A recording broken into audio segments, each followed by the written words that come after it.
the thing that we're doing afterwards when we take the breath in, we pressurize it. To me, that's something very interesting. So, is the idea of locks, body locks, a lock for your pelvic floor, almost like you had a fart real bad and you were trying to hold it in. No, that never happened to any of us. So, drawing your navel into, and then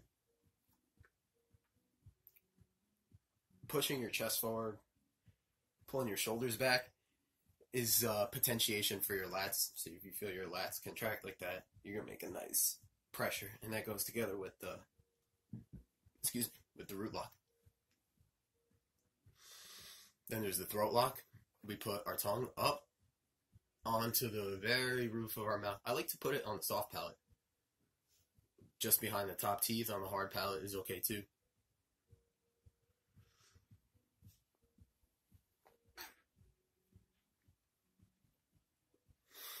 And I like to flex my grip too, sometimes all the way extending, sometimes all the way in like that, flex whatever, my arms and legs too.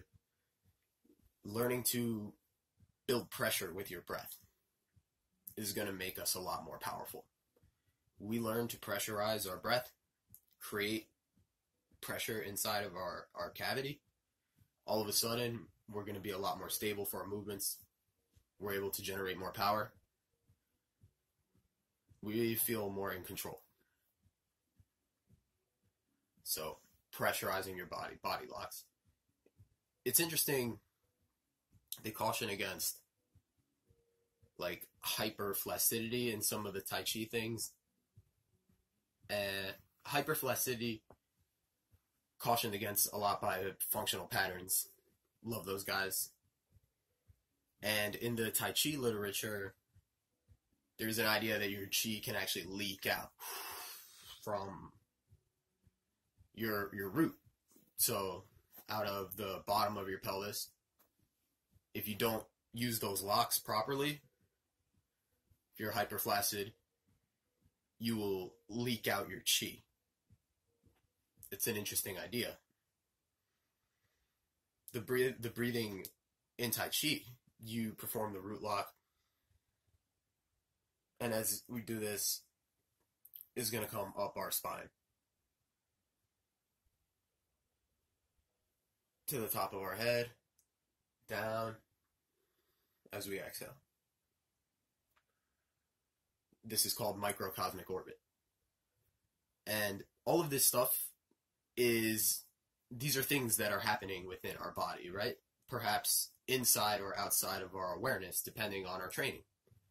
So when it comes to becoming more fit, healthy, vital, gaining all the things that we want to, right? A better physique, to have more energy during the day, to be able to sleep better at night, to be able to control our mood and feel good.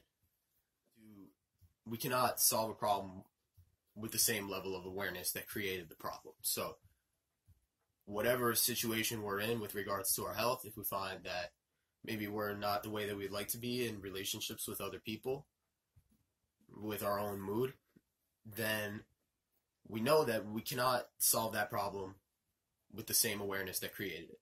So to raise our awareness is going to be the only thing that allows us to break through that. So let's think about how can we raise our awareness. This I call feeling sense. The sensations that are occurring within your body, always there. The question is, how attentive are you to them in a specific moment? Learning to harness your attention and focus it within your own body is going to provide dramatic results for you with your health, your energy levels, your mood. Everything that you do will be enhanced by cultivating this feeling sense. So, how can we cultivate the feeling sense is the question. The answer? Through meditation. We do it through our breath. Wim Hof method is a great place to start. Through body awareness, right? Like we're talking about pressurizing your body. These different locks that are available to you. the CO2 thermometer. What are the levels of carbon dioxide right now? How have you been breathing for the last 5, 10 minutes, hour, 2 hours? All of this is going to impact the way that you feel right now in this moment. So let's become more aware of that, and let's use all of the tools that we have. Our breath is such a powerful tool. With our breath, we can influence into processes occurring within the body that we cannot any other way. Now, when it comes to it's body and mind are together. There's no separation between them. So we talk about the locks, bringing our awareness into our body.